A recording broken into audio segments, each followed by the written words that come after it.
Willy Lora, buenas tardes, bienvenido al Gobierno de la Tarde. Buenas tardes, gracias por la invitación. Willy, ¿cómo analizas el panorama de Estados Unidos ahora con la bolsa de valores caída, la de Europa también, el presidente con COVID y la incertidumbre de los políticos de qué pasaría si el presidente empeora o le da malo el COVID? Yo creo que mucha de la gente está loca porque el 2020 salga y llegue un año nuevo. Sí. Bueno, lo que pasa es que la bolsa primero funciona en base a situaciones y yo creo que hay cierta preocupación. La bolsa cayó unos puntos, no fue una caída súper grande, pero usualmente refleja cuando existen preocupaciones en el tema político o económico de los países. En el tema del COVID al presidente, su médico ha dicho que tiene síntomas leves. Como hemos visto, los índices de mortalidad del COVID han ido reduciendo cada día más y se están aplicando nuevos tratamientos, nuevos medicamentos y obviamente está pasando una cuarentena de 10 días, que es la que se lleva a cabo, y para volver a estar funcionando de nuevo tendrá que pasar 2 pruebas negativas en los próximos 10 días. Yo creo que en Estados Unidos existe un sistema que le da continuidad a un gobierno en caso de que el presidente se discapacite por la razón que sea. Bueno, el vicepresidente tomaría las riendas del país y de ser el vicepresidente también discapacitado, entonces le tocaría a la presidenta del Congreso. O sea, existe una sucesión de poder en Estados Unidos. O sea, no creo que eso sea una situación que se esté contemplando. Obviamente se está hablando en los medios, pero la situación en la que está el presidente ahora, hasta lo que sabemos, no es lo suficiente grave para estar hablando de ese tipo de protocolos, sino que es el primer día en el cual se sabe que dio positivo ayer, porque el día anterior dio negativo, se le hacen pruebas diarias, entonces estamos en las primeras 24 o 48 horas de las reacciones del COVID-19. Hemos tenido, señor Lora, saludos, hemos tenido situaciones de jefes de Estado contagiados, eso sí.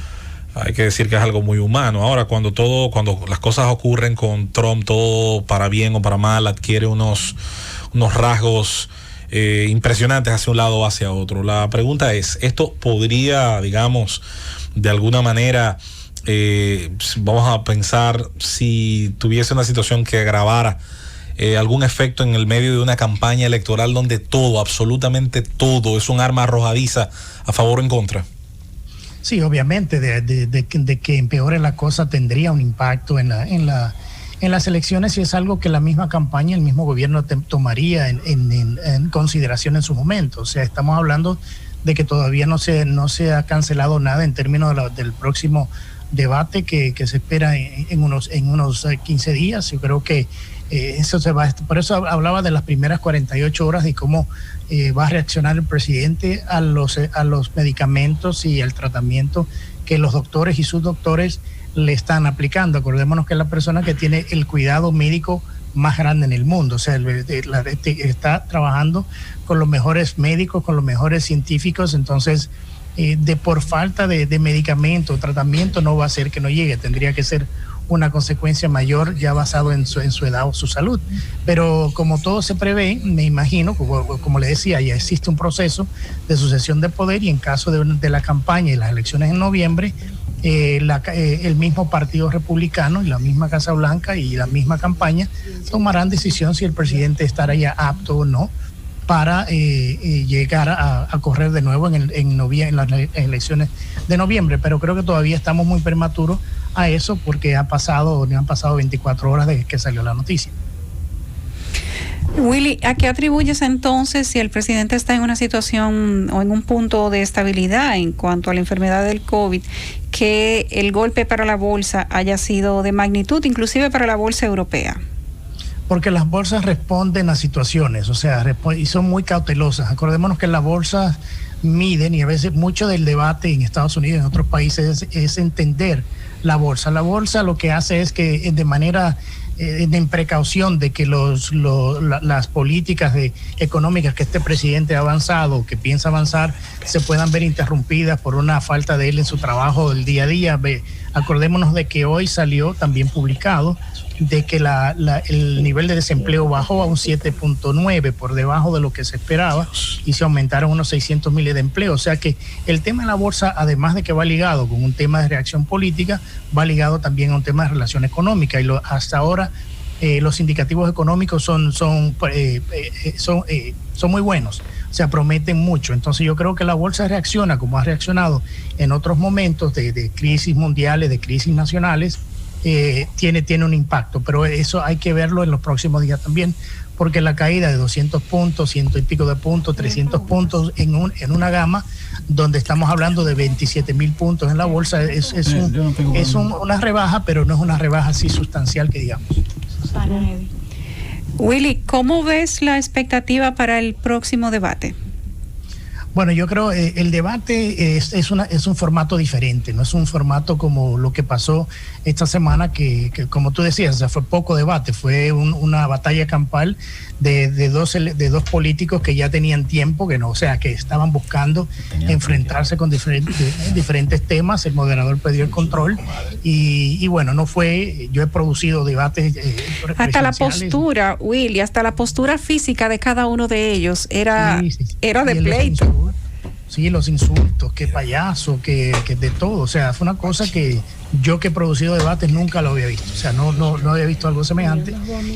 Pero el formato el próximo formato es uno más ya de town hall, donde se espera que hayan preguntas del público. No sé de qué manera lo están estructurando, por obviamente el distanciamiento social que se debe aplicar. Pero es diferente. Ya la Comisión de Debates Presidenciales dijo que van a poner otras reglas. Me imagino que van a poner lo que le llaman un cutout switch para los micrófonos, que cuando termine su tiempo se le van a apagar. Es una de las cosas que se estaban contemplando para evitar lo que pasó en el primer debate. Ahora, el tercer debate sí va a ser como el primero, y se esperan que de nuevo existan otros momentos así de tensión. Pero me imagino que van a utilizar un poco también la misma tecnología que van a usar en el próximo, para evitar de que se estén hablando por encima y que cuando se termine su tiempo le apaguen los micrófonos. Terminando, Willy, en pocas palabras, el tema del voto latino, sobre todo el voto latino, yo diría del sureste de Estados Unidos, que se desconecta un poco del voto latino chicano, californiano, porque hay gente que habla del voto latino como que es un todo uniforme, y un cubano o un venezolano en los Estados Unidos no tiene las mismas razones para votar que un dominicano en Nueva York o que un hijo de mexicanos en California. ¿Qué te dice podría producirse de cara a estos comicios venideros en relación a Trump o a Biden? Bueno, hasta ahora el voto latino, las últimas encuestas le está ganando el presidente Trump. El presidente Trump ganó un 29% del voto latino en las últimas elecciones, y en estas elecciones la última encuesta andaba por un 40% más o menos. O sea, yo creo que, y hablando con mis fuentes del Partido Demócrata, en cierta manera han dejado un poco el tema de avanzar en el voto latino, porque la ventaja es bastante en ese sentido. O sea, yo creo que si el presidente Trump mantiene un 40% del voto hispano y aumenta el porciento del voto afroamericano, tiene muchas posibilidades de reelegirse. Entonces yo creo que el tema de voto latino no es monolítico, no es un voto que sea en bloque, pero sí en esta elección, en esta campaña, se vio en la Florida, se está viendo en Arizona, se está viendo en otros estados, de que le ha ido mejor al presidente Trump que al mismo ex vicepresidente Biden en esta contienda con el voto hispano. Perfecto. ¿Qué opinas, Willy, finalmente por mi parte, de los comentarios que se han dado respecto de la respuesta del presidente Trump a una salida con resistencia en caso de que él sintiera que le hicieron fraude con el voto por correo? Fíjate, lo que pasa es que el voto por correo es, no porque haya habido fraude gigantes, pero sí ha habido fraude, y inclusive se han procesado gente por el tema del fraude por correo. La insistencia de él es que él dice que en una contienda tan cerrada, donde todo se está llevando al máximo, enviar millones y millones de boletas que ya, como hemos visto en los últimos días, han tenido problemas de impresión, de firmas, puede darse a un fraude, y eso implicaría de que había que recontar votos y no se sabría por mucho tiempo quién sería el ganador de la contienda. Acordémonos de la elección de Bush y la elección de Bush que se ganó en la Florida finalmente en contra de Gore por un problema similar. Entonces yo creo que esa ha sido la queja de él en ese sentido, pero yo no creo, o sea, que he estado en Washington 30 años, de que va a llegar el día de las elecciones y cuando la comisión de elecciones diga que X o Y sea el perdedor o el ganador, que no se vayan a aceptar los resultados, al menos que no se haga un reclamo de algún tipo de fraude electoral o de algún tipo de situación que no sea legal. Por eso, acordémonos que el Partido Demócrata contrató 600 abogados y el Partido Republicano tiene otros 400 abogados, porque ellos saben por adelantado que este pleito en noviembre se va a dar a nivel legal, porque eso del voto de millones y millones y millones de votos a través por correo nunca se había visto, y es un experimento nuevo, y también pensar en las mismas deficiencias que tiene el correo en Estados Unidos en llevar este tipo de votos, porque hemos visto ya últimamente que han tenido problemas, lo tuvieron en Nueva York, lo tuvieron en New Jersey, e inclusive ha ido bastantes personas han sido procesadas legalmente por el fraude en este tipo de votos. Entonces yo creo que existe una preocupación justificada, pero de ahí a que no vayan a entregar las elecciones en noviembre, creo que tendría que ser por algo que sea muy claro. De lo contrario, el proceso se va a seguir como siempre se ha hecho. Acordémonos que estamos en un ambiente político, en campañas políticas, y los políticos hablan mucho, prometen y dicen muchas cosas, pero al final hay un proceso y existe un proceso que se va a llevar. Sí, así es. Willy, gracias por haber conversado con nosotros con esta interesante entrevista respecto a la situación en Estados Unidos. Que tengas una feliz tarde. Gracias a ustedes por la invitación, un fuerte abrazo.